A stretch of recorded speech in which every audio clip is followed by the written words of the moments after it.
The Democratic primary for mayor looking slightly different this morning. There had been 10 people on our chart with the Democratic Party nominations toward the June primary, but we're taking Eric Adams away with his announcement yesterday that he will run in the general election as an independent. He will opt out of the Democratic primary. We have extended invitations to all of the candidates to come into the studio and present their pitch to voters. Adrienne Adams with us this morning. Completing her final term in the City Council, she is the Council Speaker.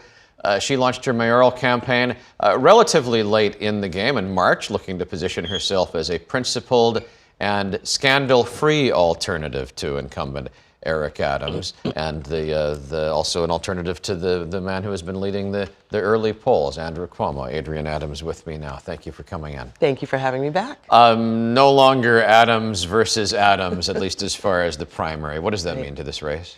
Well, it means that New York is ready for a change. New York is ready for new leadership. New York is certainly tired of the trauma and the drama and the scandal. I got into this race because I am steady leadership. And again, New York is ready for a change, and here I am. It felt like you got pulled into the race partly by the news events and the scandal that Eric Adams was involved in, and partly because supporters came to you and said, we don't like this field. Did you want to be in this race? I absolutely did. There came a time where I could not sit back and do nothing. I watched 4 deputy mayors resign at the same time, and that was triggering for me. And I knew that I had to do something. New York is looking for a steady hand. Yes, I had support from elected officials and unelected officials, my family included, and I knew that I had to get out here and get in this race. So we know well the positions you have supported as the Speaker of the City Council. Is that consistent with what people are seeing from you in terms of your campaign priorities? Yes. You know, Pat, I'm a mother, I'm a grandmother, I'm a wife. The same priorities that everyday New Yorkers face are the same priorities that I face. I want to make sure that my grandchildren feel safe going out of the front door when they go to school. I want to make sure that my children stay in New York. I want them with me. It's very selfish, of course, as a mom. I want them with me. I don't want them moving out because quality life is neglected, because New York City is unaffordable. I want my family to stay with me in New York. And to do that, I've got to be accountable as mayor. Congestion pricing has been a tough issue for every candidate to try to appeal to all sides of that. As you look at the early implementation of congestion pricing, do you think it should remain? I don't think that it should be under the control of the Trump administration. The congestion pricing was decided at the state level, so the decision has already been made. What we cannot allow, though, is interference from the administration in Washington, D.C. to tell New York what it's going to do. We have to have strength enough to stand up against bullies. I've seen them before. I would stand them down and fight them as I always have. So we've got to do that as New Yorkers. I mean, it's curious that Mayor Adams would be taking a meeting with Sean Duffy today. It is very, very curious, but not. Mayor Adams promoted a book by a loyalist of Donald Trump yesterday or day before yesterday. So, and Donald Trump sees this vulnerability. He sees this here and he's exploiting it. So it's not surprising at all.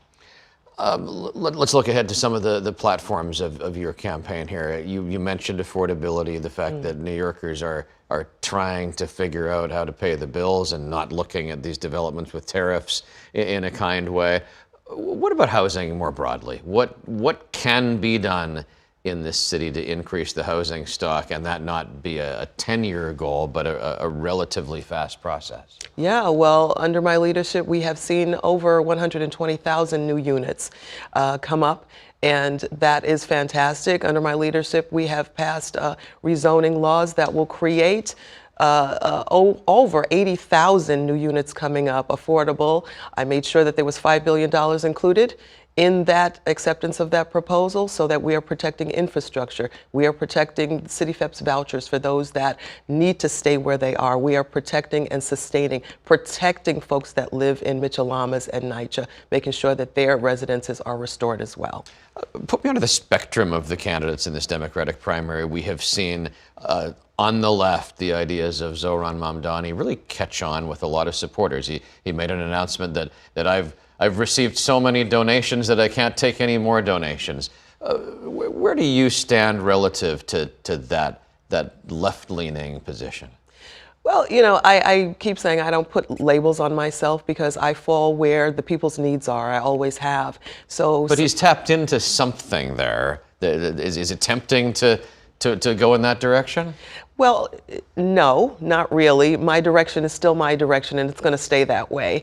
Again, in service, public service, the way that I've always done this, and that is meeting the needs of the people. I'm not going to be put in any box, left, right, whatever. I'm going to do what it is that the people need me to do as a leader. All right, final pitch. What makes you different than the other candidates? Why will you win this Democratic primary, and how does that take you into the general election? Oh my goodness, it's experience. I come out of the private sector having managerial experience. I go into the public sector leading the only candidate in the race that has successfully negotiated 3 city budgets. Now we're on our 4th. The only candidate in this race that needs no handbook, no manual. I've already been doing the work, stepping up to lead when the mayor wouldn't. So I've already been there, done that. Just move me from one side of City Hall to the other. We got this done. You know the building. I know the building. I know the work. Thanks for coming in this morning. Thank you, Pat. Thanks for watching our YouTube channel. For more stories in your communities, click the subscribe button right here. You can also download our app or watch us on TV for the latest news and weather updates every 10 minutes and more. We'll see you then.